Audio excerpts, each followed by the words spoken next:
everyone. Welcome back to episode 3 of the Take 4 podcast. Today's topic is a little bit triggering. It's about bullying. We had a conversation earlier where all of us identified that at some time in our lives, mostly our childhood, we experienced bullying in some shape or form. And we'd actually like to bring that to the table and discuss that with you today.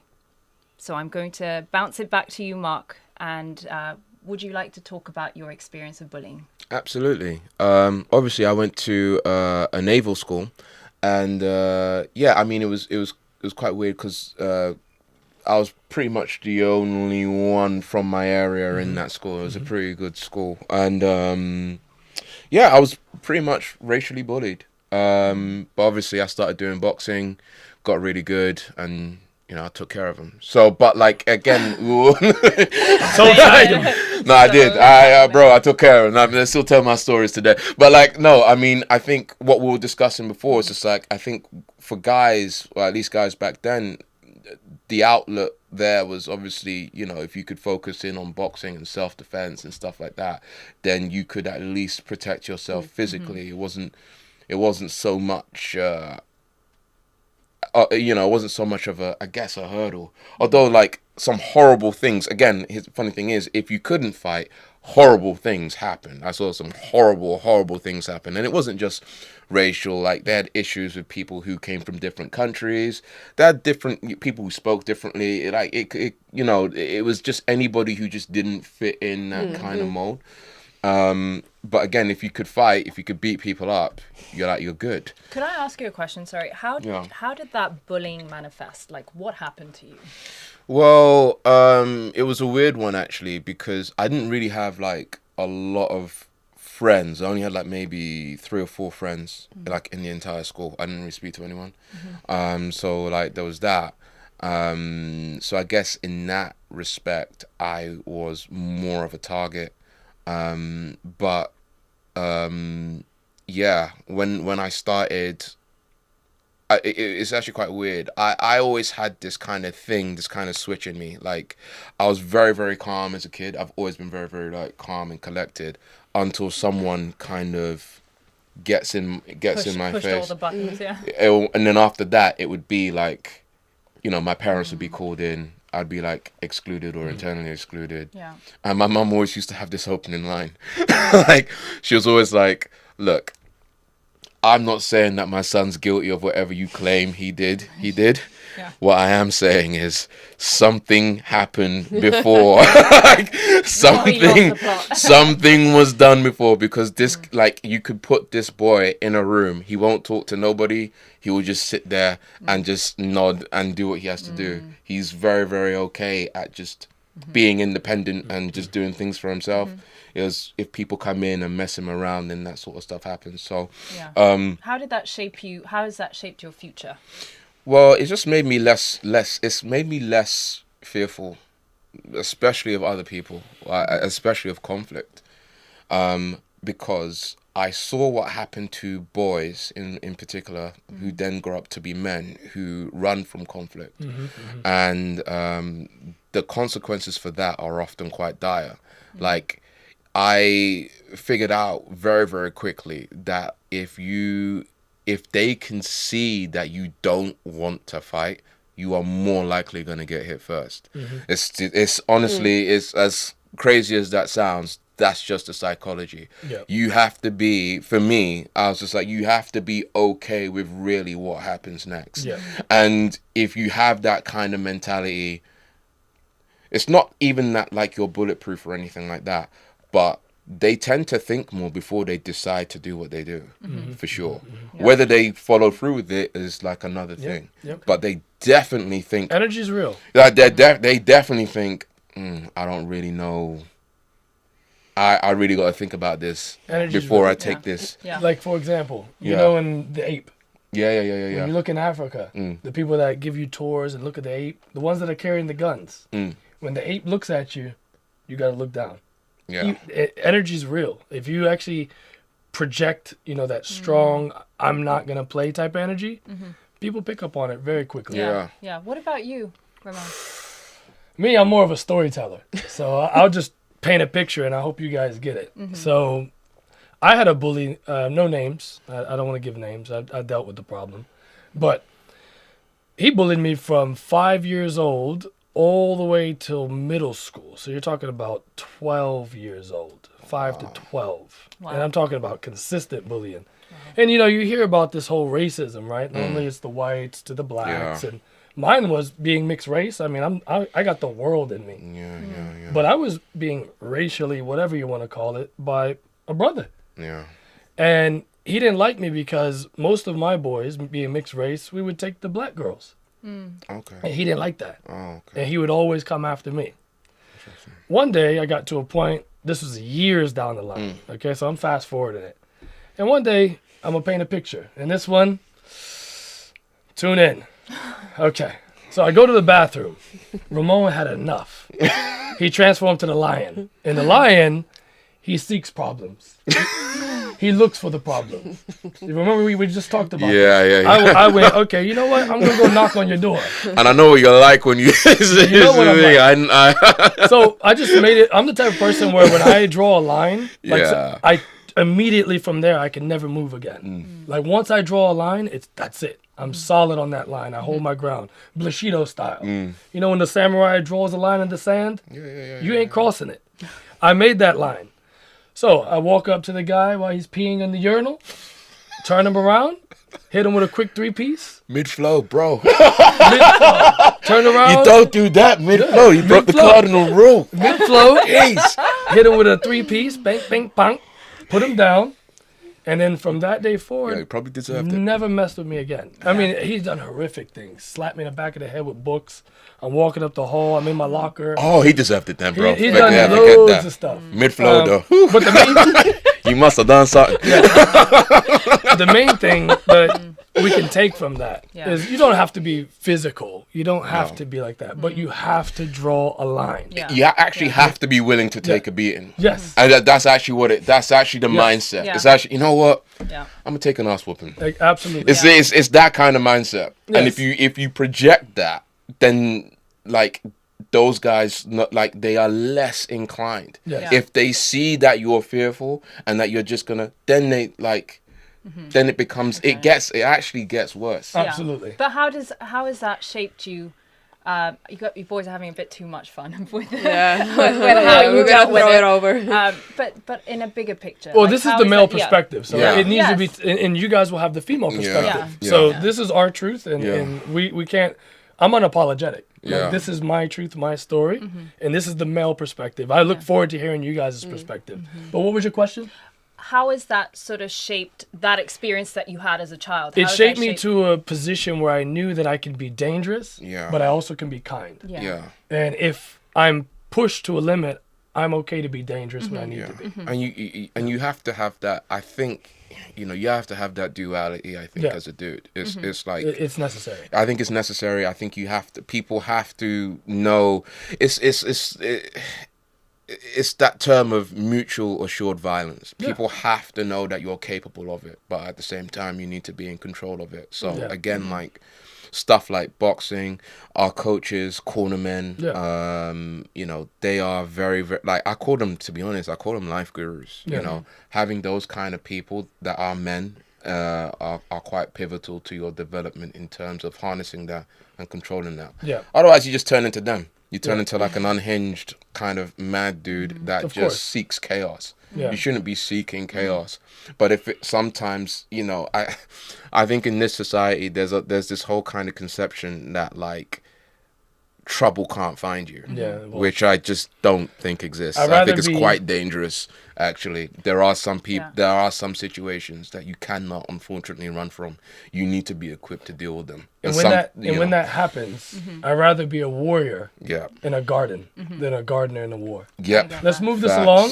Yeah. Vadia? But also, sorry, 1 second. Go on. It sounds like sometimes you have to give that bully a taste of their own medicine. Like you have to 100%. step out of being the nice guy. Yes. You deal with that situation. Yes. You draw your boundary, and then you go back to being. the Because nice at the guy. same time, you're not the one that's intending this. Yeah. You're not making this an intention. yeah, you're just So, defining. this I'm is not it. good. Listen, you can say whatever you want. Yeah. Like I got thick skin. Yeah. But there's a level where you don't cross. Yeah, as soon as it gets physical, then that's it's, where we have Yeah. to hold our ground. Yeah. And that's the male perspective. Yeah. Yeah. I'm so intrigued Yeah. Yes. to hear the female Yeah. perspective. Yeah. You guys take over.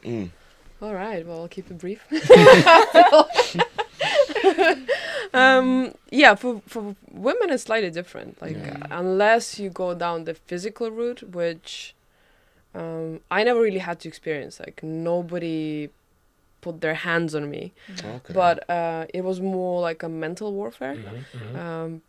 Name calling, Rumors? threatening, rumors. I never were part of that. I think Cavs got like maybe some stories about like people telling things Oh, about wow. you. Yeah. But for me, it was more like nationalism. It's I grew up in Estonia, but I was Russian, so going to school, kids obviously pick up things from conversation that they overhear at home, and a 10-year-old telling you that you should go back home when This is my home. this is my home. It's Yeah. like it's very confusing, and then like being thrown stones at you because you're of different culture. I mean, like I grew up. I have Estonian passport.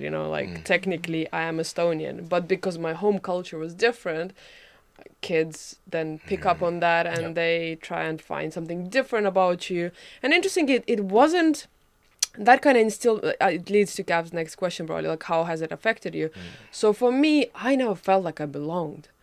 For the whole 18, 19 years that I did spend in Estonia, I always felt like an outsider. I didn't feel like I belonged there. I didn't feel like I fit in, looks-wise, mindset-wise. And it wasn't until I got to London, and I remember the day when I landed in Stansted, and I got to Liverpool Street Station. I was sitting outside the station and just looking at people and the colors and dress senses and different nations, cultures, all kind of intermingled, and they just went about their day without making a big deal out of each other.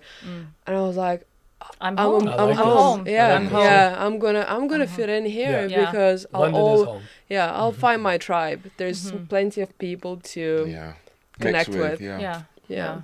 No, that's. I kind of resonate with that home feeling as well, because having been away from London for a bit and having come back, I do feel this is home for me. Yeah. It is home. Definitely. But yes, so my story, as I said earlier, I grew up in Kenya, and my family converted to Christianity when I was quite young, but I never felt like I quite fit in. I'm an Indian. I come from an Indian background, but I had a Christian faith, and I think a lot of the kids sort of bullied me for it. But more than that, it was also a physical thing. And I think sort of fast forwarding to how it affected me in my today life, like it sort of put this expectation of being beautiful and physically perfect. It ingrained it in me. Yeah. So I grew up not being the attractive kid. I had bad teeth. I felt ugly, and the kids made me feel ugly. Yep. And they reminded me every day that I was unworthy because I was unattractive. Yeah. And so my entire existence as a child was gearing up towards gaining some sort of physical perfection, being the beautiful girl. And it was not until, and I was beaten up. I was beaten. Sometimes the kids would cut my hair. They ridiculed me. It was bad. From the age of 7 to maybe 13, I hated my life. I can relate. I hated it. I was upset all the time. Sorry, but like, when did it stop, or was there a situation that you interjected that made things stop, or?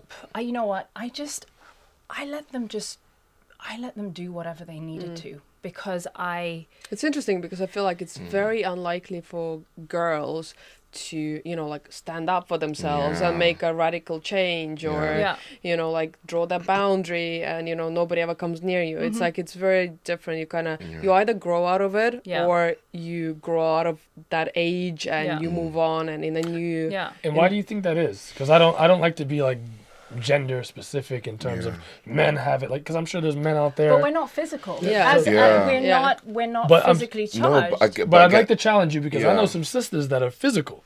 Yeah. Do you see what I'm saying? Yeah. So I'm Yeah, trying to but- understand. But maybe now they're physical, but maybe not back then. Perhaps. Yeah. But why do you think that is? Why do you think you guys, for example, could not go, you know what? I'm going to stand up to this. What was it? I want to genuinely understand. Well, it's fear. I was scared of. Yeah. of- Yeah. There's definitely fear, but it's almost like if somebody calls you names, like what do? You Yeah. call them a name back, Yeah, and how yeah. it doesn't stop it. It's like Yeah. they'll come back tomorrow and they'll call you names again. Yeah. It's just there's no like, oh, you can't call me that. I was like, Yeah. oh yeah, of course, sorry. Yeah. I'm Yeah, just yeah. gonna Yeah, yeah. they're gonna fall back. You know, it's just it continues Yeah. until maybe there's an adult that gets involved, Mm-hmm. but.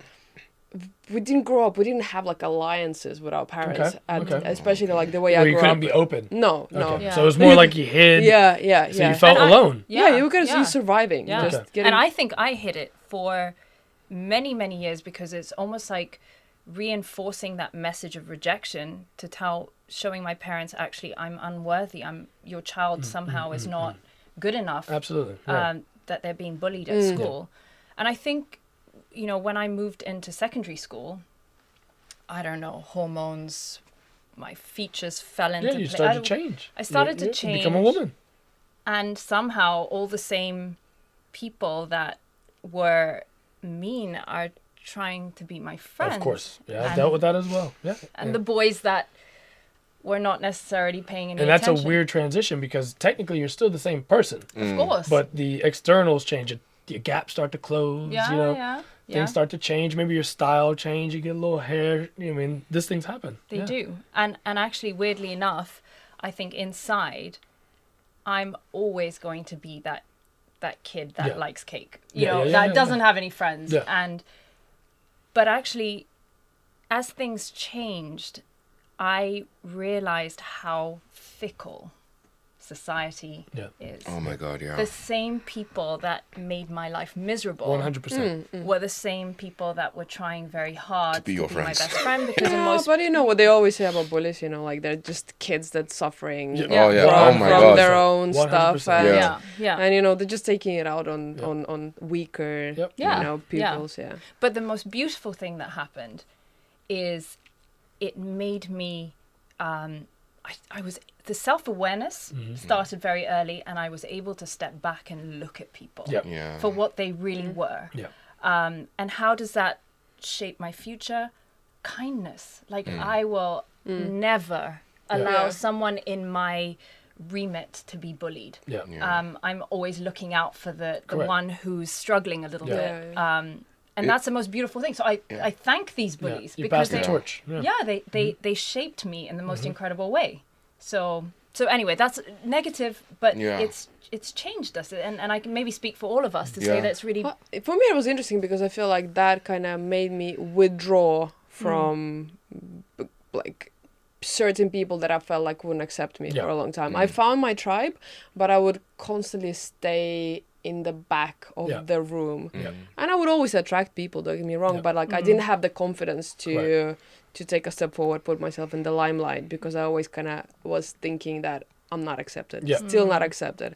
And it wasn't until crazy like my 30s till I started feeling like, okay, I'm no longer that kid. Yeah, I'm no 100%. longer bullied. I don't need to hide myself. Yeah. But I feel I never had the experience of like at the end of a school that hey, I've blossomed. Hey, I'm now this Yeah. confident swan, and I can teach those kids a lesson by like just turning up Yeah. and looking all glamorous. Yeah. That never happened to me, and I guess maybe kids that are going through this or like young adolescent listeners, they might feel, oh, it's never gonna end. It will. It may not happen immediately, but one day you'll wake up and you'll realize that everybody that has said anything mean Yeah. to you or done anything mean to you, they're just all kind of suffering from their well, own. hurt people, right? Correct. Yeah. And you're part of our tribe. Yeah. Yeah. So yeah. you can Yeah. message us, you can comment. We're always here. 100%. And that's what we wanted to take away from all this, Yeah. is that we're here. You're not Absolutely. alone. Yeah. I had to rewire myself completely. Like the person I was when I was a child versus who I am today. I had to literally rewire the way that I am as a human being, because I was always in a survival mode, like my teeth were always out type of mentality. And I realized that I had to create an alter ego. And the person that you're seeing today is the person that I wanted to be, not the person that I was. Yeah. And actually, to that point, and it's something you said as well, I don't think I'm the confident. I'm none of that. I still have that little kid inside me who was bullied, who still feels unattractive. Kick in the door, wave in the 4-4. All you heard was, Papa, don't hit me no more. Mark, take us out. Okay, that concludes our episode for today. Thank you all for tuning in. Don't forget to join us on our socials, the T4 Podcast for YouTube and the Take 4 Podcast for Instagram. Yo, bring it in. On 3. 1, 2, 3. Take 4. Peace. We out.